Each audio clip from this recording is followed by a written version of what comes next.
5 seconds.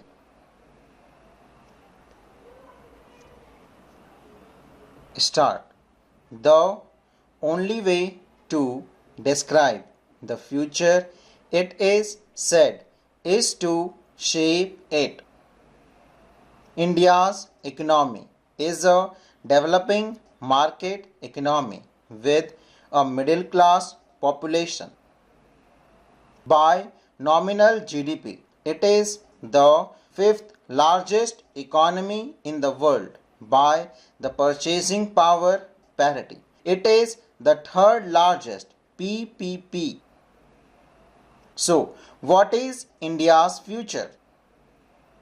And is the Indian leadership taking advantage of the favorable and supporting increased global integration, creating new opportunities?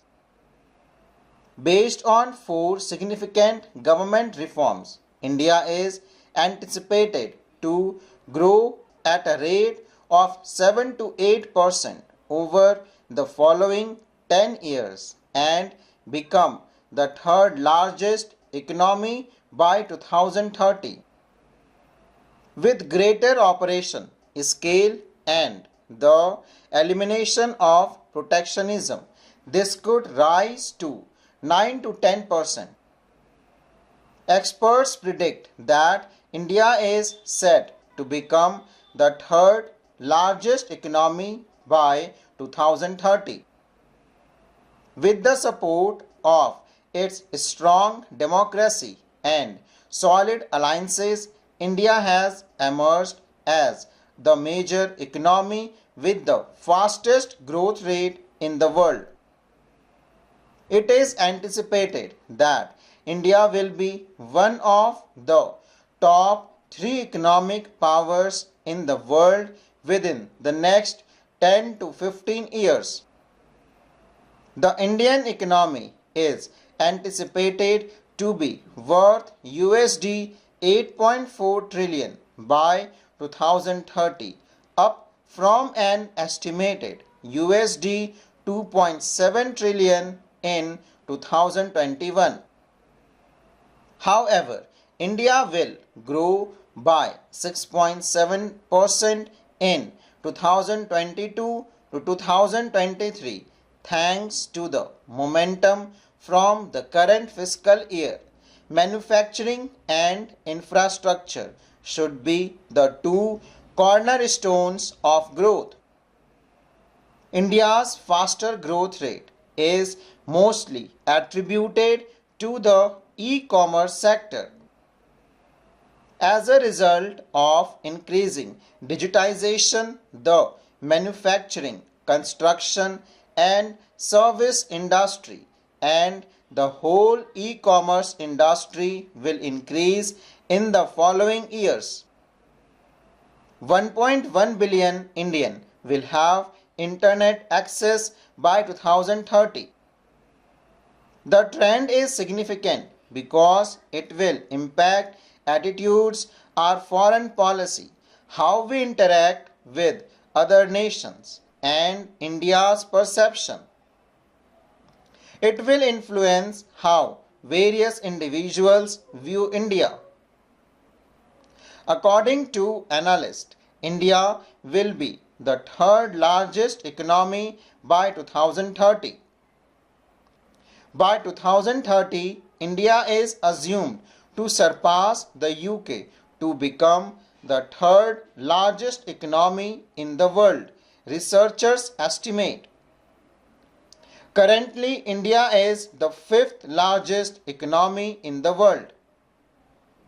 According to the former Chief Economy Advisor Arvind Veermani, India will have the third largest economy in the world by 2028 to 2030 as it moves up the power rankings.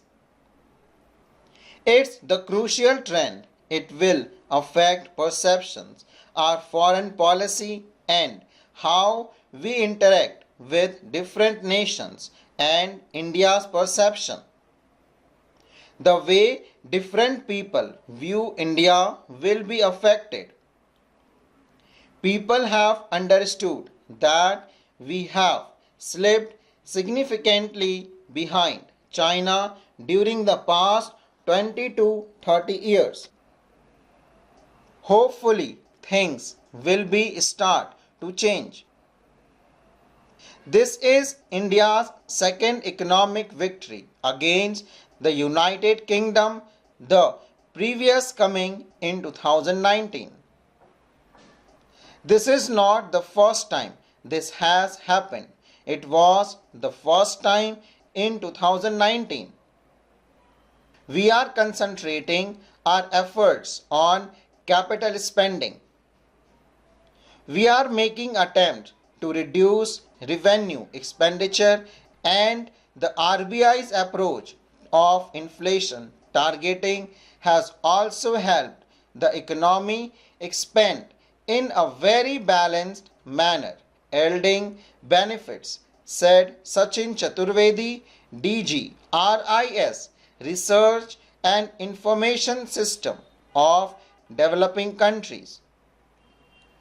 Another analyst feel that India's economy is thriving while the UK's economy is struggling to influence the UK election. India should be proud of this movement. In terms of growth and the economy, we are doing well. According to the IMF, we are the world's economy that is growing at the highest rate. It's practically under control now. However, the UK's economy has been severely hurt and is not doing well. The prediction is significantly better for 2027. The Indian economy is flourishing while the rest of the world is on the verge of a recession. We are doing well and the economy is reflecting that. Eminent economist Charan Singh stated, I am positive this element will influence the UK election. According to data from the International Monetary Fund, India is behind the US, China, Japan and Germany in terms of the size of its GDP in nominal cash terms by about $854 billion. The UK was sixth a decade ago, while India was placed 11th. India is ensure lower land acquisition cost, open borders for trade, and establish large-scale labor-intensive manufacturing units to compete globally. Because we have made land acquisition so expensive and difficult, acquiring large pieces of land to build massive factories is difficult. Factories cannot expand horizontally or vertically. Protectionism will not help because the cost will add up even with low tariffs. Smaller FTAs with the UAE, Canada and Australia are beneficial, but India requires a free trade agreement with the EU, which is large market.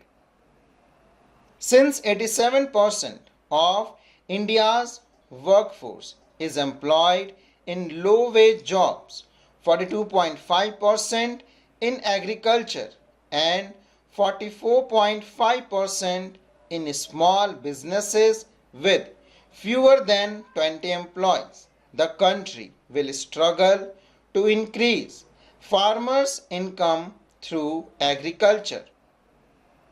With such a large workforce employed in agriculture and MSMEs, the political incentives is to treat them well. Full stop.